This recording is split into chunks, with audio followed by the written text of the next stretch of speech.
नमस्कार, आप देख रहे हैं टीवी9 डिजिटल और मैं हूं रमन सैनी। आइए बात करते हैं जम्मू कश्मीर से जुड़ी 5 बड़ी खबरों की। पहली खबर जम्मू के एनआईए कोर्ट द्वारा लश्कर के चीफ हाफिज सईद के खिलाफ जारी नॉन बेलेबल वारंट से जुड़ी हुई है। पहलगाम आतंकी हमले की जांच में अब एक बड़ा कानूनी कदम उठाया गया है। जम्मू की विशेष एनआईए अदालत ने लश्कर तोयबा के सरगना और भारत के मोस्ट वांटेड आतंकवादी हाफिज सईद के खिलाफ गैर जमानती वारंट जारी कर दिया है। ये कार्रवाई एनआईए की उस याचिका पर हुई है जिसमें कहा गया है कि हाफिज सईद पाकिस्तान में बैठकर भारत के खिलाफ आतंकी साजिश रच रहा है और जानबूझकर कानून से बच रहा है। दरअसल 22 अप्रैल 2025 को जम्मू कश्मीर के पहलगाम में हुए आतंकी हमले में 26 निर्दोष लोगों की जान चली गई थी।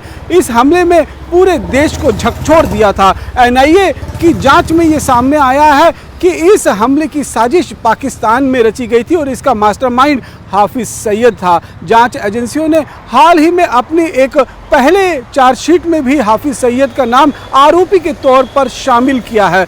उसके साथ लश्कर तोयबा और प्रॉक्सी संगठन द रेजिस्टेंट फ्रंट यानी टीआरएफ की भूमिका का भी विस्तार से जिक्र किया गया है। एनआईए ने अदालत को बताया है कि हाफिज सईद पाकिस्तान में मौजूद है और उसके भारत आकर अदालत में पेश होने की कोई संभावना नहीं है। ऐसे में उसके खिलाफ गैर जमानती वारंट जारी करना बेहद जरूरी था ताकि आगे की कानूनी प्रक्रिया को पूरी किया जा सके। अदालत ने एनआईए की दलीलों को सही मानते हुए वारंट जारी कर दिया है। अब इस फैसले के बाद जांच एजेंसियों के पास आगे की कार्रवाई का रास्ता पूरी तरह से खुल गया है। अगर हाफिज सईद अदालत के सामने पेश नहीं होता है तो नए कानून भारतीय न्याय सुरक्षा संहिता यानी कि बीएनएस की प्रावधानों के तहत उसके खिलाफ अनुपस्थिति में भी मुकदमा चलाया जा सकता है, यानी आरोपी के अदालत में मौजूद ना होने पर भी ट्रायल आगे बढ़ सकता है। हाफिज सईद वही आतंकी है जिस पर मुंबई के 26/11 हमले समेत भारत में कई बड़े आतंकी हमलों की साजिश रचने के आरोप हैं। भारत उसे लंबे समय से न्याय के कटघरे में लाने की कोशिश कर रहा है, लेकिन पाकिस्तान उसे लगातार संरक्षण देता रहा है। पहलगाम आतंकी हमले के बाद भारत ने आतंकवाद के खिलाफ अपना रुख और सख्त कर दिया है। एनआईए लगातार इस मामले में सबूत जुटा रही है और पाकिस्तान में बैठे आतंकी और उनके नेटवर्क को बेनकाब करने में पूरी तरीके से जुटी है। जम्मू की अदालत द्वारा जारी ये गैर जमानती वारंट उसी दिशा में एक महत्वपूर्ण कानूनी कदम माना जा रहा है। अब सबकी नज़र इस बात पर रहेगी कि एनआईए इस मामले में आगे और क्या कार्रवाई करती है और हाफिज सईद सहित अन्य आरोपियों पर जांच आखिरकार किस दिशा में आगे बढ़ती है। अगली खबर पीओके में 15 जुलाई को होने वाले लॉन्ग मार्च से जुड़ी हुई है। पाकिस्तान अधिकृत जम्मू कश्मीर में हालात लगातार गर्म होते नजर आ रहे हैं। 15 जुलाई को प्रस्तावित मुजफ्फराबाद चलो लॉन्ग मार्च से पहले सड़कों पर लोगों का सैलाब उमड़ रहा है। रावलाकोट इस समय आंदोलन का सबसे बड़ा केंद्र बन चुका है, जहां हजारों की संख्या में लोग जमा हैं और मुजफ्फराबाद की ओर कूच करने की तैयारी कर रहे हैं। सबसे बड़ी बात यह है कि इस आंदोलन में सिर्फ युवा ही नहीं बल्कि महिलाएं, बुजुर्ग और बच्चे भी बड़ी संख्या में शामिल हो रहे हैं। दरअसल पीओके के इतिहास में शायद पहली बार इतना बड़ा जन आंदोलन देखने को मिल रहा है। शुरुआत बिजली संकट, महंगाई और टैक्स के मुद्दों से हुई थी, लेकिन अब लोगों की मांग कहीं ज्यादा बड़ी हो गई है। प्रदर्शनकारी अपने मौलिक अधिकारों, राजनीतिक प्रतिनिधित्व और प्रशासनिक फैसलों में भागीदारी की मांग कर रहे हैं। यही वजह है कि यह आंदोलन दिन ब दिन और ज़्यादा मजबूत होता जा रहा है। रावलाकोट से सामने आ रही जानकारी के मुताबिक आज सुबह बस टर्मिनल के पास प्रदर्शनकारियों को हटाने के लिए पाकिस्तानी रेंजर्स ने कार्रवाई की। भीड़ को तितर-बितर करने के लिए आंसू गैस के गोले दागे गए और फायरिंग की भी खबर सामने आई है। स्थानीय सूत्रों का दावा है कि इस कार्रवाई में 2 लोगों की जान गई है जबकि कई लोग घायल हुए हैं। हालांकि इन दावों की अभी तक आधिकारिक पुष्टि नहीं हुई है। दिलचस्प बात यह है कि 2 दिन पहले पाकिस्तान सरकार ने आदेश जारी किया था जिसमें कहा गया था कि किसी भी प्रदर्शन में महिलाएं, बच्चे और बुजुर्ग हिस्सा नहीं लेंगे, लेकिन जमीनी तस्वीर बिल्कुल अलग ही नजर आ रही है। हजारों स्कूली बच्चे यूनिफॉर्म पहनकर सड़कों पर उतरे हुए हैं। कई जगहों पर महिलाओं ने रैली का नेतृत्व किया और बुजुर्ग भी बड़ी संख्या में आंदोलन में शामिल दिखाई दे रहे हैं। इससे साफ है कि लोगों के भीतर नाराजगी का स्तर बहुत बड़ा है और सरकारी आदेशों का असर दिखाई नहीं दे रहा है। रावलाकोट, कोटली, मीरपुर, हवेली और बाग, पलंदरी और कई दूसरे इलाकों से लोग रावलाकोट पहुंच रहे हैं ताकि 15 जुलाई के मुजफ्फराबाद मार्च का हिस्सा बन सके। आंदोलनकारी इसे अपने अधिकारों की लड़ाई बता रहे हैं, जबकि पाकिस्तान सरकार इसे रोकने के लिए लगातार सुरक्षा बलों की तैनाती बढ़ा रही है और सख्ती की खबरें भी सामने आ रही हैं। फिलहाल सबकी नज़रें 15 जुलाई पर टिकी हैं। अगर बड़ी संख्या में लोग मुजफ्फराबाद की ओर कूच करते हैं तो ये पीओके के हालिया इतिहास का सबसे बड़ा जन आंदोलन साबित हो सकता है। यही वजह है कि पाकिस्तान सरकार ने भी पूरी तरह से सतर्क है और हालात पर करीबी से नज़र बनाए हुए हैं। हालांकि जो प्रदर्शनकारी हैं उन्होंने अब ये बात साफ कर दी है कि जब 15 मार्च को लॉन्ग मार्च मुजफ्फराबाद की तरफ आगे बढ़ेगा तो सिर्फ युवा और पुरुष ही इस मार्च को आगे बढ़ाएंगे ताकि टकराव की स्थिति में बच्चों और औरतों को नुकसान न उठाना पड़े। अब बात करते हैं सांबा के खेतों में मिले एक ड्रोन की। जम्मू कश्मीर के सांबा जिले में एक बार फिर संदिग्ध ड्रोन के मिलने से सुरक्षा एजेंसियां अलर्ट हो गई हैं। अंतर्राष्ट्रीय सीमा से सटे इलाके में एक खेत से ये ड्रोन बरामद किया गया है। शुरुआती जांच में माना जा रहा है कि ये वही ड्रोन हो सकता है कि जिसे एक रात पहले भारतीय सेना ने ट्रैक किया था। हालांकि इसकी आधिकारिक पुष्टि अभी तक नहीं हो पाई है। मंगलवार सुबह करीब 5:30 बजे चक सलारिया गांव का एक स्थानीय निवासी मॉर्निंग वॉक पर निकला था, तभी उसकी नज़र देवक नदी के पास के खेत में पड़े एक संदिग्ध ड्रोन पर पड़ी। उसने बिना देर किए इसकी सूचना सेना और सुरक्षा एजेंसियों को दी। सूचना मिलते ही सेना, पुलिस और खुफिया एजेंसियां की टीम मौके पर पहुंची और पूरे इलाके को घेर लिया। सुरक्षा एजेंसियों ने ड्रोन के कब्जे में लेकर जांच शुरू कर दिया है। बताया जा रहा है कि सोमवार रात करीबन 8:45 बजे सांबा के नंदपुर इलाके में सीमा पार से एक संदिग्ध ड्रोन की गतिविधि देखी गई थी। इसके बाद सेना ने अपना एंटी ड्रोन सिस्टम सक्रिय किया था और इलेक्ट्रॉनिक जैमिंग के जरिए ड्रोन को निष्क्रिय करने की कोशिश की गई थी। माना जा रहा है कि उसी कार्रवाई के बाद ये ड्रोन खेतों में गिरा हो, लेकिन इसकी पुष्टि फॉरेंसिक जांच के बाद ही हो पाएगी।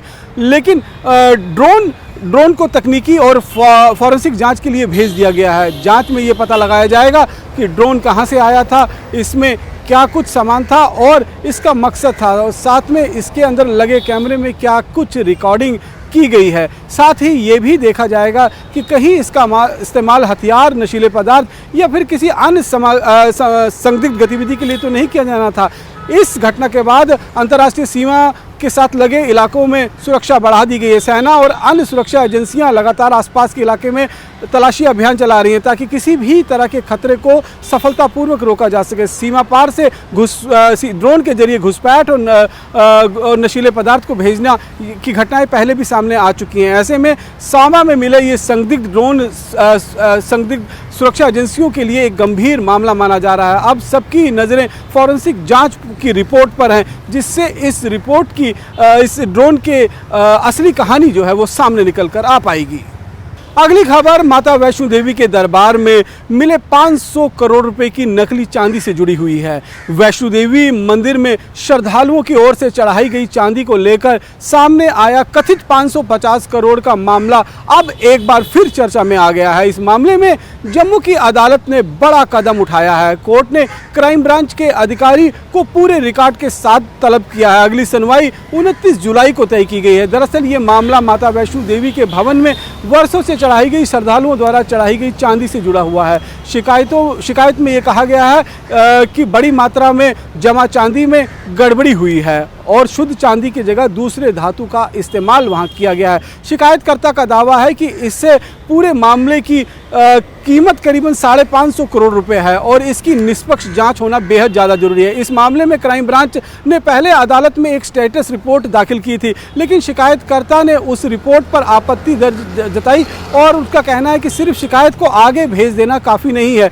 इतने गंभीर मामले में गहराई से जांच होनी चाहिए और ये पता लगाया जाना चाहिए कि आखिरकार चांदी के साथ क्या छेड़छाड़ हुई है। इसी मुद्दे को लेकर अब कोर्ट ने जांच अधिकारी को खुद अदालत में पेश होने और पूरे मामले से जुड़े रिकॉर्ड लाने का आदेश दिया है। इसमें चांदी का स्टॉक रिकॉर्ड, रजिस्टर, जांच से जुड़े दस्तावेज और दूसरे जरूरी कागजात शामिल रहेंगे। अदालत अब इन रिकॉर्डों के आधार पर आगे की कार्रवाई तय करेगी। ये मामला इसलिए भी बेहद अहम माना जा रहा है क्योंकि इसका संबंध देश की सबसे बड़ी और सबसे आस्था वाले धार्मिक स्थल में से एक माता वैष्णो देवी के मंदिर से है। हर साल लाखों श्रद्धालु यहाँ आते हैं। सोना, चांदी और दूसरे कीमती वस्तुएं यहाँ पर चढ़ाते हैं। ऐसे में अगर चढ़ावे में किसी भी तरीके की कोई गड़बड़ी हुई है तो इसकी सच्चाई सामने आना बेहद ज़्यादा ज़रूरी है। अब सबकी नज़र 29 जुलाई की सुनवाई पर है। देखना होगा कि क्राइम ब्रांच अदालत के सामने क्या रिकॉर्ड पेश करती है और इस मामले में आगे क्या कार्रवाई की जाती है। और आखिर में बात करते हैं मानसून के इस मौसम में कश्मीर में बढ़ते तापमान की। कश्मीर घाटी में इन दिनों मौसम का मिजाज थोड़ा बदला हुआ है। एक तरफ जहां लोग बारिश का इंतजार कर रहे हैं, वहीं दूसरी तरफ गर्मी और उमस से लोगों की परेशानी भी बढ़ा दी है। मौसम विभाग के मुताबिक कश्मीर में अगले कुछ दिनों तक गर्म और उमस भरा मौसम बना रहेगा। मौसम विभाग ने अनुमान जताया है कि 17 जुलाई तक घाटी में गर्मी और का असर देखने को मिलेगा। इस दौरान दिन के तापमान में बढ़ोतरी हो सकती है और लोगों को उमस का सामना करना पड़ सकता है। हालांकि बीच बीच में कुछ इलाकों में हल्की बारिश और गरज के साथ बौछारें पड़ने की संभावना जताई गई है।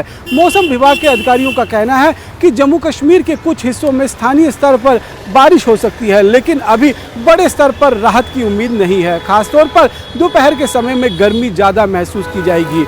वहीं 18 जुलाई के बाद मौसम में बदलाव आने की संभावना जताई गई है। मौसम विभाग के मुताबिक इसके बाद बारिश की गतिविधियां बढ़ सकती हैं और कई इलाकों में अच्छी बारिश देखने को मिल सकती है, जिससे लोगों को गर्मी और उमस से राहत मिलने की उम्मीद है। इस बीच अमरनाथ यात्रा जारी है। बड़ी संख्या में श्रद्धालु जम्मू कश्मीर पहुंच रहे हैं। ऐसे में मौसम विभाग ने मौसम में बदलाव को देखते हुए सावधानी बरतने और मौसम विभाग के अपडेट पर नज़र रखने की सलाह दी है। मौसम विशेषज्ञों ने लोगों से अपील की है कि गर्मी के दौरान ज़्यादा देर तक सीधी धूप में रहने से बचें, पर्याप्त पानी पिएं और ख़ासतौर पर बुज़ुर्गों और बच्चों का खास ध्यान रखें। फिलहाल जम्मू कश्मीर में गर्मी और उमस का दौर अगले कुछ दिनों तक जारी रहने वाला है और 18 जुलाई के बाद बारिश की संभावना के साथ मानसून मौसम सुहावना होने की उम्मीद जताई जा रही है। फिलहाल जम्मू कश्मीर की खबरों में मेरे साथ इतना ही। बाकी देश दुनिया की खबरों को जानने के लिए आप देखते रहें TV9 भारतवर्ष।